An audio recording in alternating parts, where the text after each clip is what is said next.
Hello friends, कैसे हैं आप सब। और आज हम हिंदी सीखे के भाग 30 में हम दिनों के नाम सीखेंगे। दिन यानी days name, weeks of the days जिसे हम इंग्लिश में कहते हैं। आपको पता है हम कोई भी कैलेंडर देखते हैं तो उसमें मिक्स दिए हुए होते हैं नाम, इंग्लिश में भी और हिंदी में भी।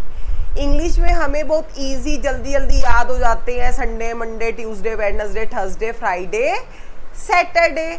लेकिन आज हम इस वीडियो में हिंदी के दिनों के नाम की वर्तनी स्पेलिंग को लिखना सीखेंगे, उनकी आवाज़ को सुनकर, उनकी साउंड को सुनकर, और हम समझेंगे कि कुछ बारीकियां की क्या इनके लॉजिक्स होते हैं, ट्रिक्स होते हैं। तो सबसे पहले मैं आपको ये बताना चाहूँगी मित्रों, यहाँ पे सबसे पहले हम छोटे से नोट्स देख लेते हैं। इसमें पहले मैंने कुछ रखे हैं आपके सामने स्क्रीन में ताकि आपको याद रहेंगे कि पहले तो आप समझिए सप्ताह। सप्ताह किसे कहते हैं? जिसे हम इंग्लिश में वीक बोलते हैं। वीक, आपको पता है मंथ्स तो हमारा हो गया महीना, ईयर हो गया हमारा साल पूरा, और वीक हो गया हमारा सप्ताह। तो एक सप्ताह में कितने दिन होते हैं? 7 दिन होते हैं, सोमवार से लेकर रविवार तक, मंडे टू संडे। ठीक है। जो वीक का फर्स्ट डे होता है, पहला दिन सप्ताह का, वो कौन सा होता है मेरे प्यारे बच्चों? सोमवार। सोमवार को हम इंग्लिश में क्या कहते हैं? मंडे। क्या कहते हैं हम इंग्लिश में? मंडे। जैसे हमने लिखा मंडे, तो उसको हम हिंदी में क्या कहेंगे? सोमवार। ठीक है। अब जो सप्ताह का अंतिम दिन होता है, लास्ट दिन, उसको हम क्या कहते हैं? रविवार, जिसे हम कहते हैं संडे।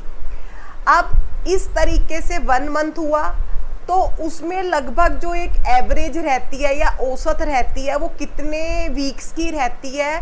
4.5 सप्ताह की।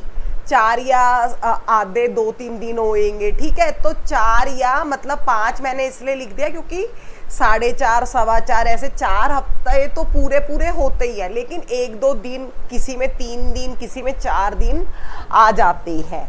तो इस प्रकार से एक महीने में हम 4 या 5 सप्ताह मानते हैं। और इस प्रकार से एक पूरे साल में, पूरे ईयर में, ये कई बार प्रश्न पूछ लिया जाता है परीक्षा के अंदर। जब आप कोई पेपर देने जाएंगे, टेट का हो गया, यूपी टेट का हो गया, एस टेट, कोई सा भी अगर आप पेपर देते हैं, ठीक है, तो उसमें कई बार पूछ लेते हैं कि एक साल में कितने वीक्स, कितने सप्ताह माने जाते हैं। तो ये आप याद रखेंगे कितने होते हैं? 52। ठीक है। यहाँ तक आपको समझ में आ गया। अब अगला देखते हैं। तो अब इस तरीके से हमारे एक महीने में कितने दिन बैठते हैं? 30 या 31 दिन होते हैं। आपको पता है हम ऐसे करके गिनते हैं, जो ऊपर आते हैं महीने के नाम उनमें 31 दिन होते हैं, ऐसे गिनते हैं। हमें स्कूल में सिखाया था ना कि जनवरी, फरवरी, मार्च, तो जो ऊपर आएंगे उनमें 31 दिन, और जो अंदर की तरफ आएंगे उनमें क्या होते हैं? 30 दिन होते हैं। लेकिन सिर्फ एक फरवरी का महीना ऐसा होता है जिसमें 28, और लीप ईयर में हम उसमें 29 दिन कहते हैं। तो इस प्रकार से एक पूरे साल में, पूरे ईयर में कितने दिन हो गए? 365 दिन, या लीप ईयर में कितने हो गए? 366 दिन होते हैं। तो यहाँ तक आपको अच्छे से समझ में आ गया। तो हमने एक सप्ताह में पढ़े 7 दिन, जिनके आज हम नाम लिखना सीखेंगे, उनकी साउंड सुन सुनकर। तो आप मेरे साथ साथ यहाँ पर लिखने की कोशिश करिए, सारे बच्चे। जैसे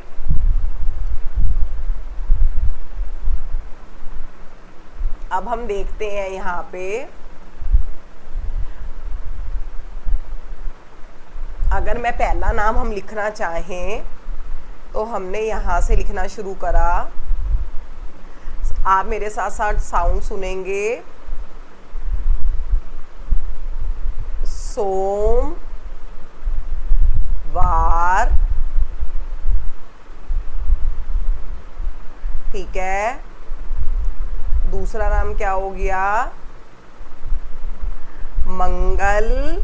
मेरे साथ साथ आप लिखिए, साउंड सुन सुनकर, मंगल वार, ठीक है। तीसरा क्या हो गया मित्रों?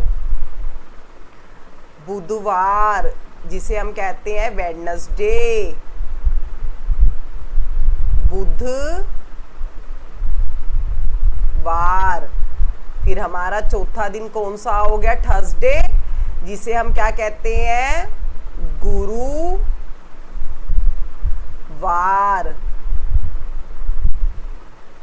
या हम इसको क्या बोल सकते हैं? आधा सा जाएगा इसमें, बृहस्पतिवार, ठीक है। दोनों में से आपको जोन सा नाम आसान लगे आप वो कर सकते हैं, ठीक है। ये आपको आ गया। अब हम देखते हैं पांचवा नाम कौन सा हो गया। अब फ्राइडे को कहेंगे हम शुक्रवार, ठीक है। और छठा नाम कौन सा होगा मित्रों? सैटरडे, शनि, छोटी की मात्रा जाएगी, शनिवार। और लास्ट आखिरी नाम संडे, यानी रविवार। तो ये हमारे हो गए सातों नाम। सोमवार, मंगलवार, बुधवार, गुरुवार, शुक्रवार, शनिवार और रविवार। तो ये आज हमने इस वीडियो में सप्ताह के दिन लिखने सीखे, उनकी वर्तनी देखी। उम्मीद करती हूँ मित्रों कि आपको आज की ये वीडियो बहुत अच्छी लगी होगी और आपने पूरे ट्रिक्स के साथ समझा होगा कि एक महीने में कितने दिन है, साल में कितने हुए, सप्ताह कितने हुए, ये आज हमने सीखा। तो अब जल्दी से क्या कर दें, मेरे चैनल को लाइक करें, सब्सक्राइब करें, ताकि मैं आपके साथ नए टॉपिक के साथ फिर से हाजिर हो सकूं। आपका बहुत बहुत धन्यवाद।